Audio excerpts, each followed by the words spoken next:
Welcome to the Slop Temple. We pray this video helps. You start by installing Git for Windows and GitHub Desktop so tools speak the same language. Once installed, sign into your GitHub account inside GitHub Desktop. This connects local commits to remote repositories.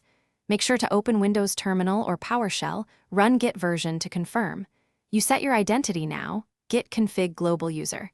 Name your name and git config global user. Email you at example.com. This matters so commits display correctly on GitHub. You create a repository on GitHub.com or click New Repository in GitHub Desktop, choose a README to initialize. Once done, clone it locally with GitHub Desktop's clone button or run git clone repo URL in PowerShell to get a local copy.